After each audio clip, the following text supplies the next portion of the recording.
वैसे guys I hope you are doing well. You were welcome to Star Family. तो कैसे हो दोस्तों, मैं आशा करता हूँ शानदार तरीके से आप लोग अपनी लाइफ को एंजॉय कर रहे हो, अपनी सेहत, फैमिली और पढ़ाई का ध्यान काफी अच्छे से रख रहे हो। देखिए लाइफ में ना आप लोगों का एक माइंडसेट होना चाहिए। कोई भी काम आप लोगों को करना है तो उसके लिए आप लोगों को अपना एक माइंडसेट बनाना पड़ेगा और उसमें कुछ बातें यहां पर समझाई गई है। अगर कुछ भी आप लोगों को आता है, ठीक है, तो वो सही बात है, पर लेकिन अगर कुछ नहीं आता है तो हमेशा उसको सीखने की टेंडेंसी आप लोगों के अंदर होनी चाहिए। बोला गया है माइंडसेट हमेशा ऐसा रखना चाहिए कि जो मुझे आता है वो मैं कर लूंगा और जो मुझे नहीं आता है वो मैं सीख लूंगा। तो इंसान जो है लाइफ में कभी भी पास और फेल नहीं होता है, या तो वो सीखता है या फिर वो जीतता है। या तो आप लोग कुछ ना कुछ सीखेंगे लाइफ में या फिर आप लोग जीतेंगे, यानी कि सिलेक्शन होता है या फिर आप लोग कुछ सीखते हैं। कभी भी फेलियर नाम की कोई चीज नहीं होती है। अगर आप लोग देखिए, जो भी आप लोग बोलते हैं ना कि फेल हो गए यार, तो फेल नहीं होता है। अगर आप लोग पहले जब आप लोगों ने प्रिपरेशन स्टार्ट की उसके साथ में अपने आप को कंपेयर करोगे तो काफी कुछ आप लोगों ने अब तक सीखा है। तो इस तरीके से माइंडसेट रखोगे तो आप लोगों के अंदर से एक पॉजिटिव एनर्जी निकल कर आएगी और वही पॉजिटिव एनर्जी फिर अगले काम के लिए आप लोगों को पुश करेगी। पर लेकिन अगर आप लोगों को अलग तरीके से देखोगे अपना आपको, जैसे कि नहीं यार एग्जाम क्लियर नहीं हुआ, अब तो फेल हो गए हैं, अब तो ना कुछ नहीं होने वाला है लाइफ में, तो यहीं से ही आप लोगों की जो है वो रिग्रेशन स्टार्ट हो जाएगा। तो कभी भी ऐसा नहीं है, एग्जाम क्लियर हो रहा है सही बात है, नहीं हो रहा है तो कोई बात नहीं, हम लोगों ने कुछ सीखा, अपनी गलतियां देखेंगे, खामियां देखेंगे, कहां पर है कमियां खामियां, उनको सही करेंगे, फिर से आगे बढ़ेंगे।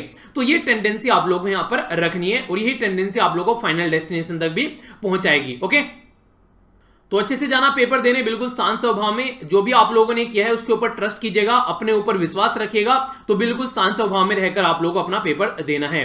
बाकी कल गांधी जयंती थी तो कल मैंने कुछ किताबें थी जो इनसे रिलेटेड है वो शेयर की थी, काफी अच्छी लगती है मुझे पर्सनली ये किताब जो है, जिसमें इन्होंने अपनी लाइफ के एक्सपीरियंस शेयर किए हैं। सबसे इंटरेस्टिंग बात यह कि जो जो चीजें लोग छिपाते हैं वो बातें भी इन्होंने इस पर्टिकुलर किताब के अंदर बता दी है।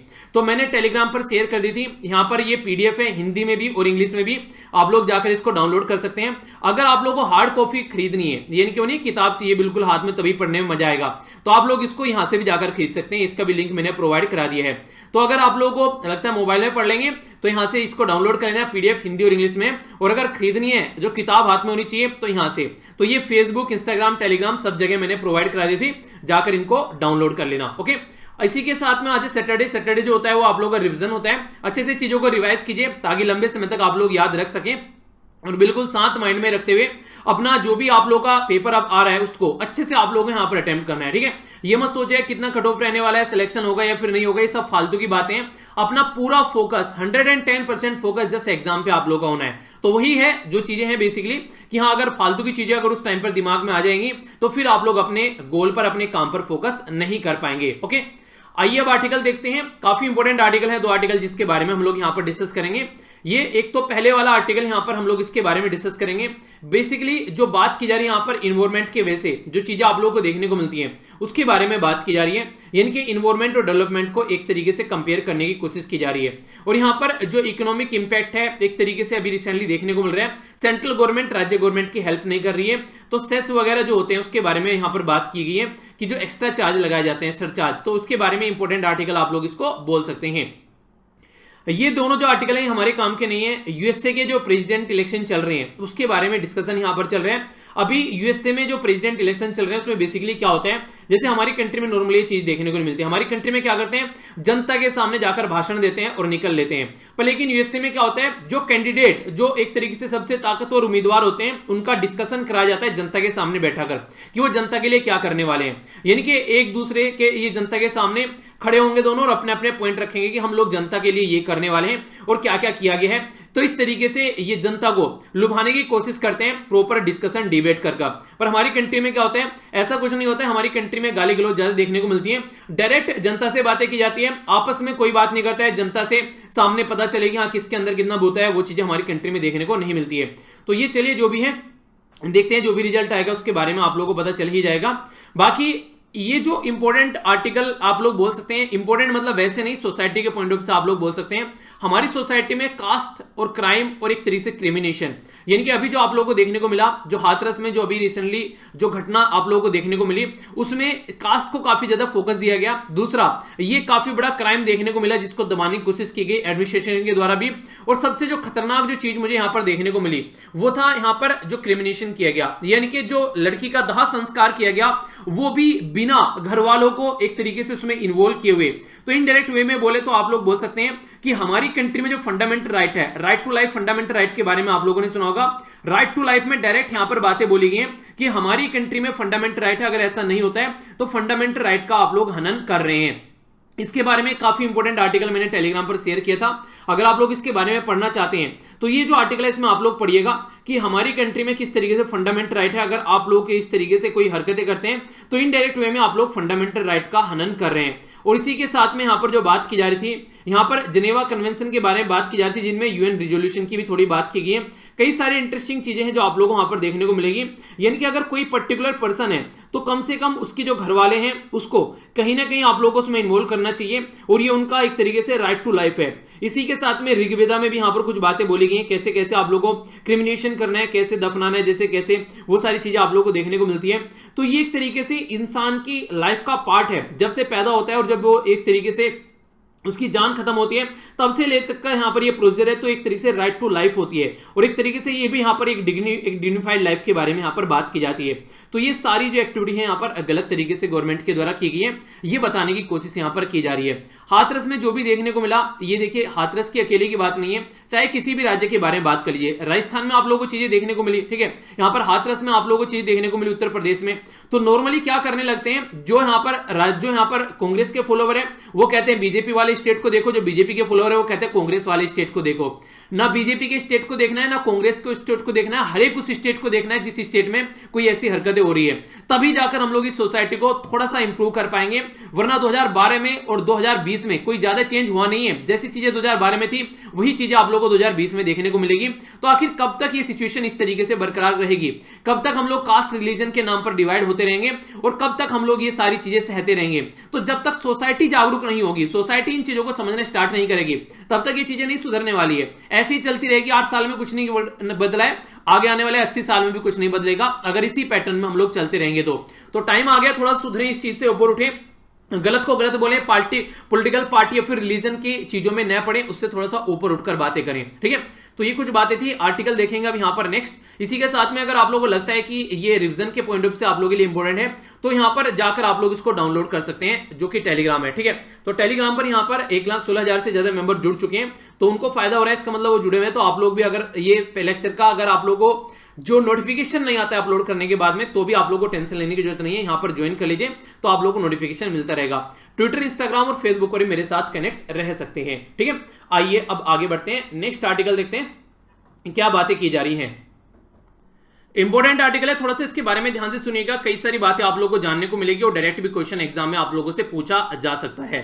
हमारी कंट्री में एक काफी इंपॉर्टेंट कॉन्स्टिट्यूशनल यानी कि संवैधानिक बॉडी है जिसका नाम है कैग, जिसको बोलते हैं controller and auditor general of India. CAG जो है हमारी कंट्री में हर साल रिपोर्ट प्रस्तुत करते हैं। तो अब की बार जो रिपोर्ट प्रस्तुत की गई है उसने काफी फोकस दिया है एक पर्टिकुलर पॉइंट के बारे में, जिसको बोलते हैं सेस। सेस जो होता है हमारी कंट्री में, ये क्या होता है, किस तरीके से यहाँ पर हमारी कंट्री में सेस लगाया जाता है, किस रीजन की वजह से सेस लगाए जाते हैं, उसके बारे में बात करेंगे। और कई सारी ऐसी चीजें आप लोगों को जानने को मिलेगी जिसमें पास्ट में क्वेश्चन पूछा जा चुका है, प्रीलिम्स के अंदर भी, और आगे भी क्वेश्चन पूछने के चांसेस हो सकते हैं। तो इसके बारे में जानते हैं क्या क्या इकोनॉमिक इंपैक्ट पड़ रहे हैं कोविड-19 के चलते, और यहाँ पर कैग की रिपोर्ट क्या बोलती है, कैसे यहाँ पर चीजें अभी शेयर की जा रही हैं, वो भी कुछ बातें आप लोगों को जानने को मिलने वाली हैं। सबसे पहले तो आप लोग यहां पर ये समझिए, ये जो सेस होता है और जो सरचार्ज होता है इसमें क्या डिफरेंस है। दो चीजें आप लोगों को देखने को मिलेगी, एक को बोलते हैं सेस और दूसरे को बोलते हैं सरचार्ज। सेस और सरचार्ज एक तरीके से एक्स्ट्रा टैक्स होता है, यानी कि जैसे आप लोगों के ऊपर इनकम टैक्स लगाया जाता है उसी तरीके से टैक्स के ऊपर टैक्स होता है, ये यानी कि एक एडिशनल टैक्स होता है। इनकम टैक्स लग गया, उसके ऊपर जो टैक्स आप लोग दे रहे हैं उसके ऊपर मान लीजिए 1% और आप लोगों का सेस लग गया। पर लेकिन मान लीजिए आप लोगों का जो इनकम टैक्स है उसके ऊपर वो अगर 1% सेस लग गया तो इसका मतलब है कि ये किसी पर्टिकुलर पर्पज के लिए लगा है, जैसे कि एजुकेशन सेस हो गया, ठीक है, इन्वायरमेंट सेस हो गया, ठीक है, इसी के तरीके से इंफ्रास्ट्रक्चर डेवलपमेंट सेस हो गया। तो ये सेस जो लगाए जाते हैं इनका बेसिक पर्पज होता है कि किस पर्पज के लिए लगाए जा रहे हैं, कि हाँ भैया उसी के लिए यूज किया जाएगा। ऐसा नहीं है कि एजुकेशन के लिए आप लोगों ने सेस इकट्ठा किया और आप लोगों ने उसका उठा के चलकर रोड बना दी जाकर, नहीं, ऐसा नहीं कर सकते आप लोग। जिस पर्पज के लिए लगाया गया उसी पर्पज के लिए आप लोगों को ये यूज करना है। ये काफी इंपॉर्टेंट पॉइंट है सेस के बारे में, ठीक है। दूसरी साइड में हम लोग चलते हैं सरचार्ज के बारे में। सरचार्ज क्या होता है, ये एडिशनल चार्ज होते हैं, गवर्नमेंट की इनकम एक तरीके से बनाने का तरीका होता है, पर लेकिन इसके ऊपर कोई ऐसा नहीं होता है कि ये ऐसा नहीं कि किसी पर्टिकुलर पर्पज के लिए लगाया जाता है, ये बस एक तरीके से टैक्स ऑन टैक्स होता है, इनके इनकम टैक्स आप लोग दे रहे हैं, ठीक है। मान लीजिए अब ऐसे लोग हैं जिनकी इनकम जो है 10 करोड़ से ऊपर जा रही है, सालाना 1 करोड़ से ऊपर जा रही है, तो उनके ऊपर सरचार्ज लगा दिया कि भैया आप लोगों को 2% सरचार्ज देना है, 3% सरचार्ज देना है, इस तरीके से यानी कि एक्स्ट्रा चार्ज यहां पर उनके ऊपर लगा दिया कि हाँ काफी ज्यादा इनकम है तो थोड़ा सा उसमें से आप लोग एक तरीके से यहां पर ये सरचार्ज के तौर पर दीजिए। ये सरचार्ज होता है गवर्नमेंट के पास में रिवेन्यू इकट्ठा होता है, किसी पर्टिकुलर पर्पज के लिए नहीं होता है, ये जहां पर गवर्नमेंट को मन आए उसको आप लोग यूज कर सकते हैं, तो ये सरचार्ज होता है। तो सरचार्ज और सेस में जो डिफरेंस आप लोग को बताएं, इसके ऊपर क्वेश्चन पूछा जा चुका है। तो अभी यहां पर हम लोग बात करेंगे आर्टिकल के अंदर क्या बात की जा रही है। सबसे पहला क्वेश्चन आप लोगों से ये भी बन सकता है कि फाइनेंशियल ऑडिट रिपोर्ट जो है, ठीक है, गवर्नमेंट ऑफ इंडिया की, ये किसके द्वारा यहां पर प्रस्तुत की जाती है, तो यहां पर ये प्रस्तुत की जाती है controller and auditor general of India यानी कि कैग के द्वारा। 2018-19 में यहां पर अभी जो भी यहां पर चीजें हमारी कंट्री में देखने को मिली वो पार्लियामेंट के सामने रखी गई सितंबर 23 को, जिसके चलते देखने को मिला कि इसमें लैक ऑफ ट्रांसपेरेंसी है। लैक ऑफ ट्रांसपेरेंसी क्यों है, अभी उसके बारे में समझिए। अपोजिशन जो रूल स्टेट है, आप लोगों को पता है हमारी कंट्री में आज के डेट में जो बीजेपी है पावर में, इसके साथ में कई सारे राज्य ऐसे हैं जहां पर कांग्रेस है पावर में, कहीं पर बीजेपी का एडमिनिस्ट्रेशन है तो कहीं पर कांग्रेस का एडमिनिस्ट्रेशन है। तो जहां पर बीजेपी का एडमिनिस्ट्रेशन है और जहां पर कांग्रेस का एडमिनिस्ट्रेशन है उसमें आप लोगों को एक डिफरेंस देखने को मिलेगा। नॉर्मली क्या होता है, जहां पर कांग्रेस का एडमिनिस्ट्रेशन है वहां पर अगर सेंटर में बीजेपी गए तो उसको ढंग से सपोर्ट नहीं करती है। सेम फंडा कांग्रेस क्या करती थी जब यहां पर पावर में थी, तो दोनों एक ही थाली के चट्टे बट्टे आप लोग इनको बोल सकते हैं। तो बात की जा रही है कि अपोजिशन के द्वारा रूल किए गए जो स्टेट हैं उनके द्वारा क्रिटिसाइज किया गया सेंटर को, यानी कि सेंटर को बोला गया कि एक तरीके से इन्होंने बोला था कि अगर हम लोग जीएसटी को इंप्लीमेंट कर देंगे अपनी कंट्री में तो उस टाइम पर जो भी कमी होगी टैक्स में तो हम लोग उसकी भरपाई करेंगे सेस से, यानी कि जो रिवेन्यू की कमी होगी इनके चलते इन्होंने बोला था जीएसटी कंपनसेशन फंड सेस से इकट्ठा करेंगे। जैसे मैंने बोला ना, अभी आप लोग समझिएगा मैंने अभी क्या बोला था आप लोगों को, यहां पर मैंने यहां पर आप लोगों को बोला था कि एडिशनल टैक्स लगाया जाएगा पर्पज के लिए। मान लीजिए इन्होंने एजुकेशन के लिए लगा दिया, इन्वायरमेंट के लिए लगा दिया, इंफ्रास्ट्रक्चर के लिए लगा दिया, अब यहां पर इन्होंने लगा दिया जीएसटी कंपनसेशन के लिए। तो कहने का मतलब यहां पर ये, अगर जीएसटी कंपनसेशन के लिए यहां पर ये टैक्स इनके द्वारा इकट्ठा किया गया कि यहां अगर कोई कमी होगी टैक्स में तो ये यहां पर इससे फुलफिल करेंगे उसको, तो इसका मतलब ये है कि फिर इनको इसी से फुलफिल करना है, इसको राज्य को देना है, ये और जगह इसको कहीं यूज नहीं कर सकते हैं। पर लेकिन सेंट्रल गवर्नमेंट ऐसा नहीं कर रही है, इसी के चलते यहां पर जो कह गया उसने यहां पर कुछ बातें सामने रखी हैं। तो क्या क्या बातें सामने रखी हैं, तो यहां पर इनके द्वारा बोला गया है कि 2017-18 का भी अभी पैसा पड़ा हुआ है जो कि इनके द्वारा शेयर नहीं किया गया है। ये है लगभग 6,466 करोड़ रुपए जो कि इनको ट्रांसफर करना था राज्य को कंपनसेशन के तौर पर लेकिन इन्होंने ट्रांसफर नहीं किया है। यानी कि कैग जो है वो ये बोल रहे हैं कि गवर्नमेंट ने सेस ले तो लिया है जनता से, पर लेकिन जिस पर्पज के लिए वो लिया था, जिसको ट्रांसफर करना था वो ट्रांसफर नहीं किया है। 2017-18 का अभी 6,466 करोड़ रुपए ये इनके पास पड़ा हुआ है। दूसरा 2018-19 तक का भी अब तक ट्रांसफर नहीं किया गया। ये है यहां पर इनका, ये देखिए और भी ज्यादा कितना बढ़ गया यहां पर तो ओनली 6,000 करोड़ था, ये यहां पर 40,806 करोड़ रुपए के करीब आप लोगों को देखने को मिलेंगे। यानी कि ये पैसा अब तक यहां पर शेयर नहीं किया गया है। ये कहां पड़ा हुआ है, कंसोलिडेटेड फंड ऑफ इंडिया यानी कि CFI के अंदर पड़ा हुआ है। कितना हो गया, 47,272 करोड़ रुपए जो कि सेंट्रल गवर्नमेंट को राज्य के साथ में शेयर करना था, क्योंकि सेस का पर्पज ही होता है कि पर्टिकुलर पर्पज के लिए लगाया गया तो उसी पर्पज के लिए उसको यूज किया जाएगा। पर लेकिन सेंट्रल गवर्नमेंट इसको यहां पर डालकर घूम रही है, अब तक इसको यहां पर CFI यानी कि central consolidated fund of India उससे बाहर इसको नहीं निकाल रही है। तो ये इसीलिए यहां पर बोला जा रहा है कि ये गलत तरीका है, जिस चीज के लिए इसको इकट्ठा किया गया था उस चीज के लिए इसको नहीं शेयर किया जा रहा है। दूसरी बात, आप लोगों को पता है जीएसटी के बारे में जब आप लोग बात करते हैं तो 3 तरीके से डिवाइड किया जाता है, ठीक है। एक तो सेंटर जीएसटी होता है, एक होता है स्टेट जीएसटी और एक होता है इंटीग्रेटेड जीएसटी। तो ये 3 तरीके का जीएसटी होता है। तो यहां पर जो इंटीग्रेटेड जीएसटी होता है उसके बारे में बात की जा रही है। इंटीग्रेटेड जीएसटी जो है यहां पर IGST जिसको आप लोग बोलते हैं उसके बारे में बात की जा रही है। उसका भी पोर्शन जो है अब तक CFI के अंदर पड़ा हुआ है, उसको भी राज्य के साथ में सेंट्रल गवर्नमेंट जो है वो शेयर नहीं कर रही है। तो समझ में आ गया आप लोगों को, यानी कि सेंट्रल गवर्नमेंट जो है, बोला गया था जब हमारी कंट्री में जीएसटी को इंप्लीमेंट किया गया 2017 में कि हमारी कंट्री में जो राज्य है उनको बहुत ज्यादा फायदा होने वाला है, उनका सारा जो टैक्स था वो एक तरीके से इसमें सब्ज्यूम कर लिया, क्योंकि मैक्सिमम इनडायरेक्ट टैक्स इसमें इकट्ठा किए गए हैं। अब राज्य के पास में मेन टैक्स क्या क्या रह गए जिसके बारे में आप लोग याद रखिएगा। एक तो पेट्रोलियम प्रोडक्ट के ऊपर जो टैक्स है वो जीएसटी के अंदर नहीं है, एक अल्कोहल के ऊपर जो टैक्स है वो जीएसटी के अंदर नहीं है, ठीक है। इसी के साथ में अगर आज के डेट में बात करें तो सबसे इंपॉर्टेंट जो टैक्स है वो यहां से निकल कर आते हैं। वैसे रियल इस्टेट सेक्टर भी आप लोग इस कैटेगरी में रख सकते हैं, जिसके ऊपर काफी लंबे समय से बात की जा रही है कि रियल इस्टेट सेक्टर इन सबको जीएसटी के अंदर में आप लोगों को लेकर आना है, जिससे क्या होगा फिर एक कंबाइंड टैक्स हो जाएगा।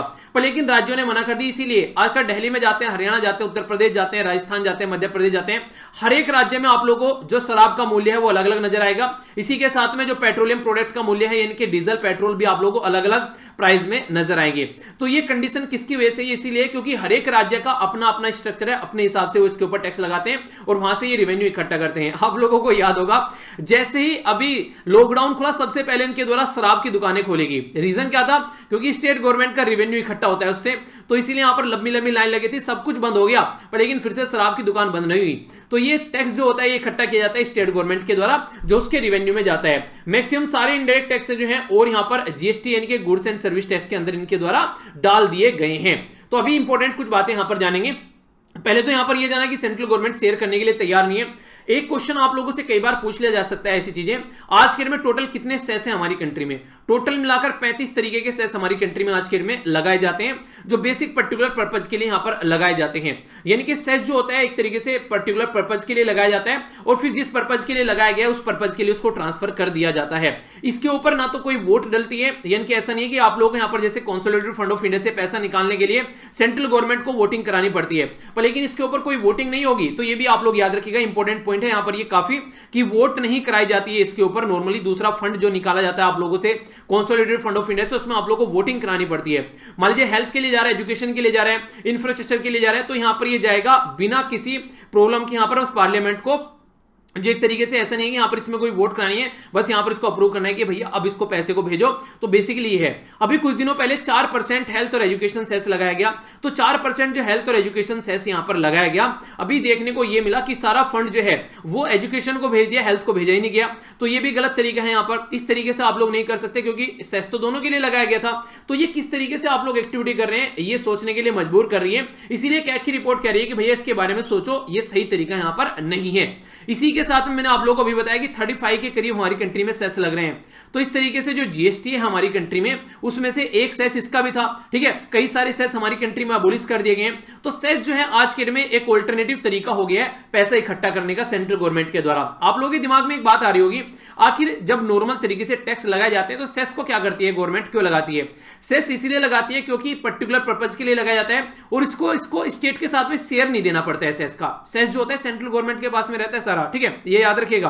आप लोगों आप कभी बोले कि ये तो अभी शेयर करने की बात करें, ये वो सेस शेयर करने की बात करें जो जीएसटी कंपनसेशन के लिए लगाया गया है। यानी कि एक सेस पर्टिकुलर इसके लिए बनाया गया कि हम लोग सेस लगाएंगे, यानी कि टैक्स के ऊपर टैक्स लगाएंगे, जो कि जीएसटी में जो कमी आई है, जो पैसा इकट्ठा होना था उतना नहीं हुआ है, तो वो जाएगा राज्यों के लिए। ओनली उसके पर्पज के लिए वो लगाया गया तो ही राज्य के पास जा रहा है, वरना जो भी सेस रहेगा वो सेंट्रल गवर्नमेंट के कंट्रोल में रहता है। ये आप लोगों को याद रखना है, जो कि काफी इंपॉर्टेंट है, कंफ्यूजन नहीं होना चाहिए। आर्टिकल 270 जो है ये कॉन्स्टिट्यूशन में हमारी कंट्री में अगर बात करें तो ये ऑल जो टैक्सेस हैं यहां पर, तो उसके बारे में बात करते हैं। फाइनेंस कमीशन के द्वारा रिकमेंडेशन दी जाती है यूनियन लिस्ट के अंदर कैसे इसको लेकर चलना है। आर्टिकल 271 जो है वो एक्सक्लूड करता है एक तरीके से कि जो एक तरीके सरचार्ज जो सेस है यहां पर ये यूनियन गवर्नमेंट स्पेसिफिक पर्पज के लिए अगर यहां पर लगा रही है तो उसके पास में ये रहता है। आप लोगों को एक इंटरेस्टिंग बात मैं बताता हूं, शायद आप लोगों को ये याद भी होगा, फाइनेंस कमीशन, ये पहले भी कई बार मैं पढ़ा चुका हूं। जो 14 फाइनेंस कमीशन है, यानी कि 14वें फाइनेंस कमीशन के द्वारा रिकमेंडेशन दी गई थी कि सेंट्रल गवर्नमेंट जो है वो स्टेट गवर्नमेंट को 42% टैक्स का शेयर अब देगी। यहां पर पहले कितना था, ये लगभग 31-32 के करीब था पहले, अब इसको बढ़ाकर 10%, इसको 42% कर दिया गया है। यानी कि जो भी पैसा इकट्ठा होगा सेंट्रल गवर्नमेंट के पास में, वो उसका 42% जो है वो स्टेट गवर्नमेंट को देगी। आखिर इसको मतलब को थोड़ा सा डिटेल में आप लोग समझिए, क्योंकि कई बार आप लोग कंफ्यूजन में डाल दिया जाता है।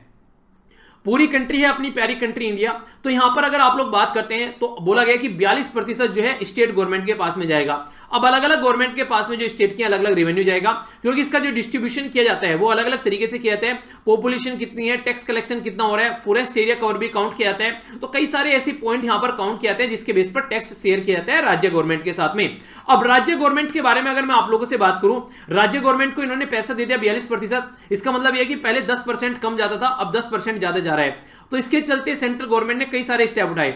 सेंट्रल गवर्नमेंट की दो स्कीम होती है, एक को बोलते हैं सेंट्रल सेक्टर स्कीम दूसरी को बोलते हैं central sponsored scheme. Central sector scheme का मतलब ये होता है कि सेंट्रल गवर्नमेंट की जो स्कीम है वो सारा पैसा सेंट्रल गवर्नमेंट ही देगी, अगर किसी भी राज्य में इंप्लीमेंट उसको किया जा रहा है, स्टेट गवर्नमेंट कोई भी पैसा नहीं देगी। सेंट्रल स्पॉन्सर्ड स्कीम जो होती है वो स्कीम होती है जिसमें सारा पैसा जो है वो सेंट्रल गवर्नमेंट नहीं देती है, स्टेट गवर्नमेंट और सेंट्रल गवर्नमेंट दोनों मिलकर काम करती है किसी भी स्कीम को इंप्लीमेंट करने के लिए। अब जब इन्होंने 42% यहां पर दे दिया स्टेट गवर्नमेंट को, तो इन्होंने क्या किया, मैक्सिमम जो सेंट्रल सेक्टर की स्कीम थी उनको कट करना स्टार्ट कर दिया। रीजन क्या है, अब ये बोल रहे हैं कि जब हम ऑलरेडी पैसा यहां पर दे रहे हैं राज्य को, तो हम लोग एक्स्ट्रा सेंट्रल सेक्टर स्कीम क्यों चलाए, पैसा हम लोगों ने इतना दे दिया है कि अपनी अपनी स्कीम अपना बना सकते हैं, तो हम लोग फालतू में क्यों अब पैसा यहां पर एक्स्ट्रा खर्च करें। तो कई सारी सेंट्रल सेक्टर जो स्कीम है वो यहां पर कम कर देगी। तो एक तरीके से इनडायरेक्ट वे में बोलिए तो पैसा देने का कोई ज्यादा इंपैक्ट हुआ नहीं है नीचे ग्राउंड लेवल पर देखिए, क्योंकि जो पैसा सेंट्रल सेक्टर स्कीम से जाता था अब वो इन्होंने कम कर दिया, पहली बात। दूसरी बात यहां पर जो काफी इंटरेस्टिंग है, जो आप लोगों को जानने को मिलेगी, सेस जो होता था एक टाइम पर ऐसा था कि ये कुछ कम सेस हुआ करता था, काफी कम। ये बात जो लिखी गई है वाईवी रेड्डी साहब के द्वारा लिखी गई है, वाईवी रेड्डी और जीआर रेड्डी। किताब का नाम याद रखिएगा, किताब का नाम है इंडियन फाइनेंशियल फेडरलिज्म, ठीक है। तो इंडियन फिस्कल फेडरलिज्म, ठीक है। तो IFF जो है यहां पर इंडियन फिस्कल फेडरलिज्म, तो ये है किताब का टाइटल, और जो लिखी गई है यहां पर ये वाईवी रेड्डी साहब के द्वारा लिखी गई है और जीआर रेड्डी, इन दोनों के द्वारा मिलकर लिखी गई। इनके द्वारा बोला गया है कि सेस और सरचार्ज जो है दोनों को कंबाइन कर 3% हुआ करता था हमारी कंट्री में टोटल जो सेंट्रल टैक्स लगाए जाते हैं। यानी कि एक टाइम ऐसा था हमारी कंट्री में जितने भी सेंट्रल टैक्स लगाए जाते हैं उसका 3% ओनली आप लोगों को यहां पर देखने को मिलता था, सेस या फिर सरचार्ज। याद रखिएगा, इंपॉर्टेंट है, जितने भी टैक्स लगाए जाते हैं, मान लीजिए हमारी कंट्री में टैक्स के 100 रुपए इकट्ठा हुए हैं, तो उसका 3% यानी कि 3 रुपए के करीब आप लोगों को यहां पर सरचार्ज और टैक्स देखने को मिलता था। चलिए अच्छी बात है, रीजन क्या है यहां पर इतना है, चलिए कोई नहीं, सेंट्रल गवर्नमेंट को पैसा मिल रहा है थोड़ा सा, पर लेकिन यहां पर बुरी बात यह है कि ये यहां पर राज्य गवर्नमेंट के साथ में शेयर नहीं कर रहे हैं, तो ये सारा पैसा सेंट्रल गवर्नमेंट के पास में रहते हैं। तो ये बात कर रहा हूं 2001 की, 2001 की बात की जा रही है, इस टाइम पर 3% था।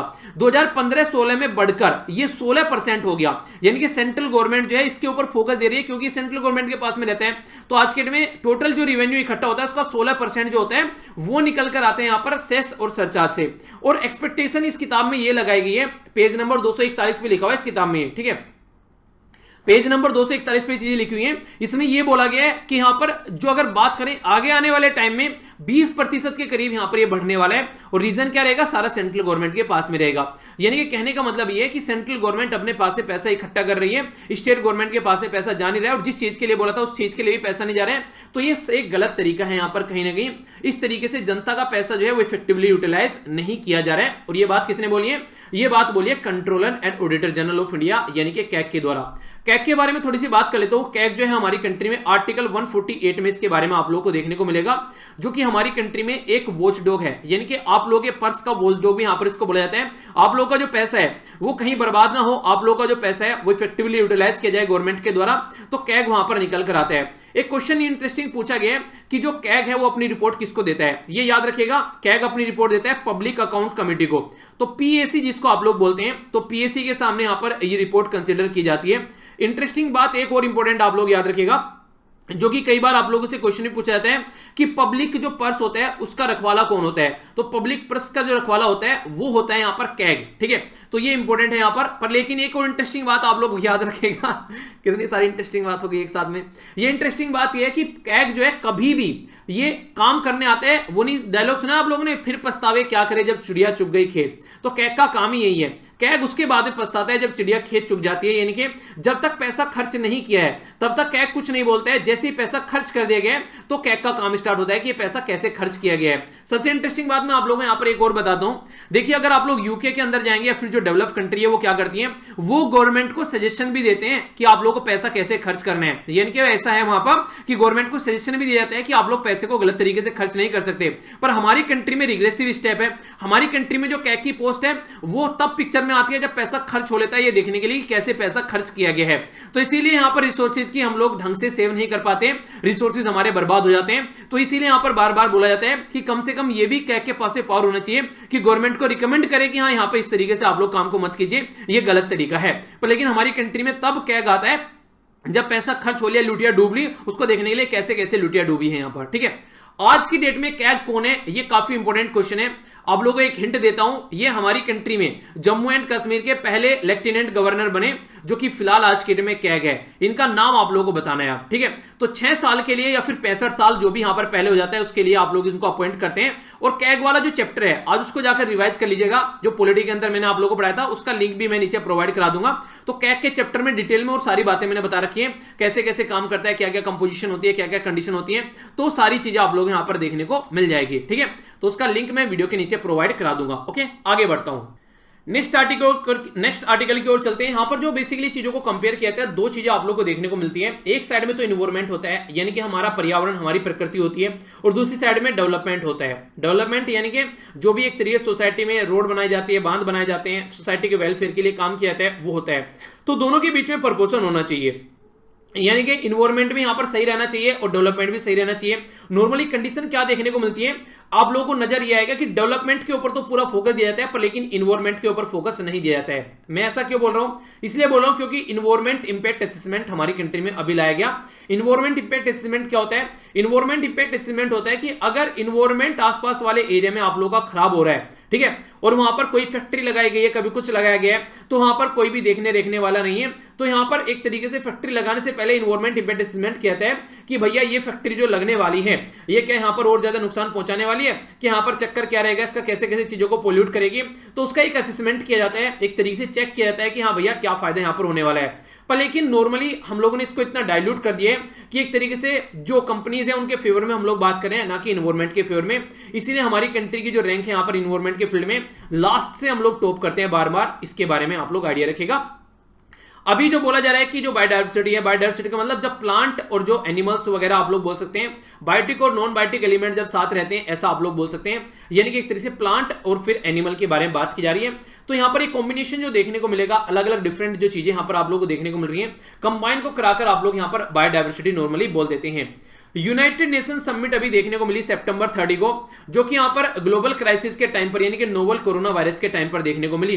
तो न्यूयॉर्क के अंदर जो मेंबर नेशन है उनके द्वारा कन्वेंशन ऑन बायोलॉजिकल डाइवर्सिटी, जिसको सीबीडी भी आप लोग बोलते हैं, सीबीडी के तहत यहां पर बोला गया कि जो यहां पर जो बायोडायवर्सिटी है उसका लॉस होता है, आप लोगों को नजर आ रहा है, ठीक है। इसके चलते कई सारे एनिमल पैथोजन, यानी कि जो बीमारी निकल कर आ रही है, उसका ये भी एक रीजन है। कोरोना वायरस जैसी चीजें देखने को मिलती है, कभी आप लोगों को हंता वायरस निकल के आता है, कभी आप लोगों को बहुत सारे वायरस के नाम क्या बताएं, कई सारे तो आप लोग देख ही चुके हैं। आज के में हमारी कंट्री के ऊपर भी काफी इंपैक्ट डाले गए कई सारे वायरस के द्वारा।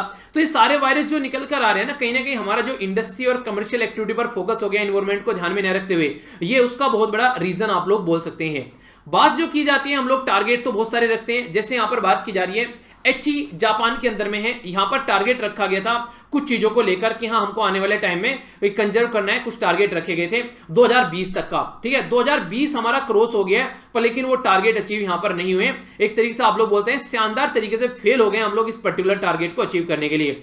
तो United nation global biodiversity outlook report 5 जो है यहां पर, उसके बारे में बोला गया कि 20 टारगेट यहां पर रखे गए थे जिनको हम लोग को मीट करना था, पर लेकिन क्या हम लोग उनको मीट कर पाए? बेसिक फोकस उनका क्या था कि जो बायोडायवर्सिटी है और जो फाइनेंशियल प्रोस्पेरिटी है उसके बीच में कनेक्शन लेकर आना, यानी कि पैसे के साथ में आप लोग को एनवायरमेंट पर भी ध्यान रखना है। इसके लिए 20 टारगेट यहां पर इनके सामने रखे गए। ये 20 टारगेट क्या थे?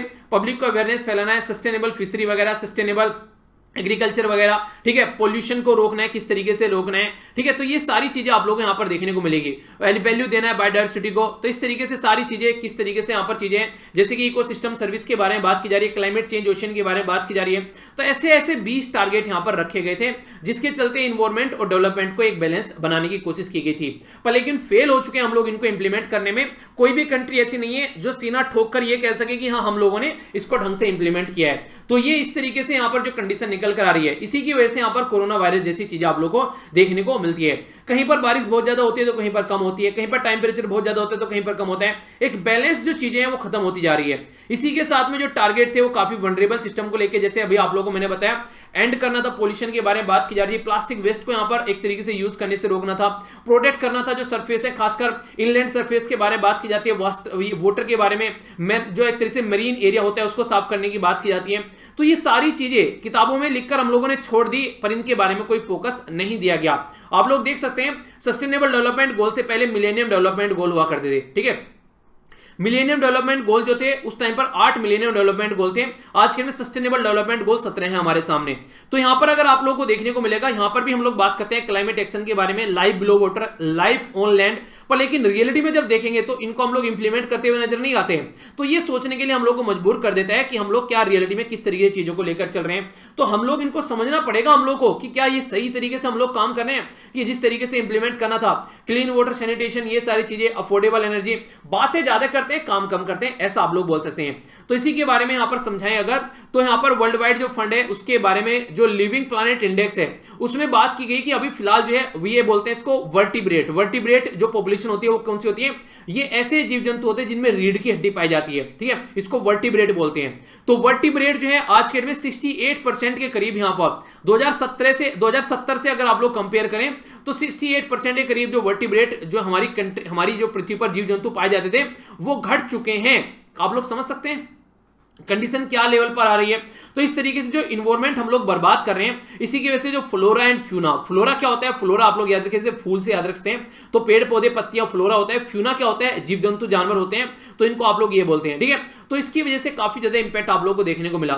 एंशिएंट ट्रेडिशन अगर हमारी कंट्री की आप लोग बात करें तो हम लोग नेचर के साथ में काफी जुड़कर रहते हैं। हमारी कंट्री में फिर भी आज के दिन में कई सारे पेड़ पौधों की पूजा होती है, कई सारे जानवरों की पूजा होती है, तो हमारी कंट्री में फिर भी चीजें जो है वो सही है काफी हद तक। बहुत सारी कंट्री ऐसी हैं जो काफी लार्ज स्केल पर इसको बर्बाद कर चुकी है, अनरेगुलेटेड रिसोर्सेज एक्सप्लोरेशन हो रहा है, यानी कि एक्सप्लोर किया जा रहा है चीजों को। जैसे अगर आप लोग जाएं, तेल इतना ज्यादा निकाला जा रहा है, कोयला इतना ज्यादा निकाला जा रहा है, जो धरती एक तरीके से खोखली कर दी है सामान निकाल कर, तो ये समझ नहीं रहे हैं कि यहां पर निकलने के बाद में इसकी क्या कंडीशन बनेगी।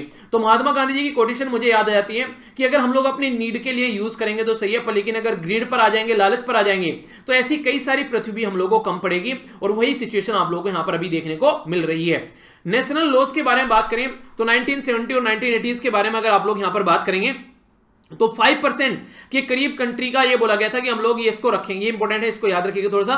5% जो कंट्री का लैंड एरिया है उसको प्रोटेक्ट रखने की बात की जाती है कि 5% हमारी कंट्री का जो टोटल प्रोटेक्ट जो लैंड है तो उसको हम लोग को प्रोटेक्ट करना है, पर लेकिन वहां पर भी काफी लार्ज स्केल पर आज के डेट में रिसोर्सेज का दोहन किया जा रहा है। इसका बहुत बड़ा रीजन मैंने भी आप लोगों को बताया, एनवायरमेंट इंपैक्ट असेसमेंट, जो कि हमारी कंट्री में जो फिलहाल गवर्नमेंट है उसके द्वारा ये हरकतें की जा रही है काफी लार्ज स्केल पर, कि यहां पर एक तरीके से जो एडमिनिस्ट्रेशन है उसको ढंग से इंप्लीमेंट नहीं किया जा रहा है। बस ये है कि हाँ अपना इकोनॉमी के ऊपर फोकस देना है और इकोनॉमी भी ये संभाल नहीं पा रहे हैं, तो ये सिचुएशन आप लोगों को देखने को मिलेगी।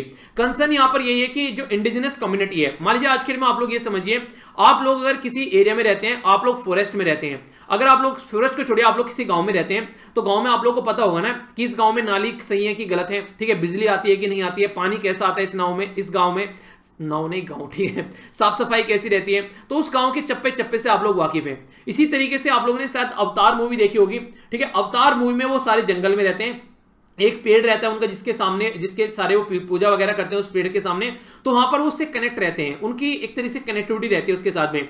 तो उससे ज्यादा बेटर क्या कोई फॉरेस्ट को समझ सकता है? अगर आज के में हम लोग जो इंडिजिनस कम्युनिटी है किसी पर्टिकुलर एरिया में, हम लोग उसी को काउंट नहीं करते हैं, उसी को वहां से निकालने की कोशिश कर रहे हैं और एक तरीके से एक्सप्लॉइट कर रहे हैं रिसोर्सेज का, तो कैसे चीजें यहां पर हम लोग टैकल कर पाएंगे। अभी वेस्टर्न घाट के बारे में बात करते हैं तो केरला में लैंडस्लाइड आप लोगों को देखने को मिलता है और कई सारी प्रॉब्लम निकल कर आती है। तो ये सारी सिचुएशन जो है ऐसा माहौल क्रिएट कर देती है यहां पर, जिसकी वजह से आज के डेट में एनवायरमेंट और ज्यादा बर्बाद होता हुआ नजर आता है, और इंसानों की हरकतें जो है जिसको आप लोग बोलते हैं ना कि मैन मेड एक्टिविटीज, तो ये यहां पर ऐसी हरकतें करती हैं। कन्वेंशन ऑन बायोलॉजिकल डाइवर्सिटी, जिसको सीबीडी यहां पर हम लोगों ने बोला था अभी, वो एक तरीके से कंजर्वेशन टारगेट के बारे में बात करते हैं कि फ्रेश कंजर्वेशन टारगेट हमारे सामने आने चाहिए, जिसके चलते कोविड-19 भी है उसको ध्यान में रखते हुए एक नई अपॉर्चुनिटी के साथ में हम लोग लेकर आए। एनर्जी, क्लीन एनर्जी बनानी है, इकोलॉजिकली फिट एग्रीकल्चर हमारे सामने आनी चाहिए, माइनिंग, ये सब चीजें, डैम बिल्डिंग, इनको थोड़ा सा फ्रीज कर देना चाहिए, ज्यादा नहीं बढ़ाना चाहिए, यानी कि ये नहीं कि हर जगह आप लोग ये हरकतें कर रहे हैं।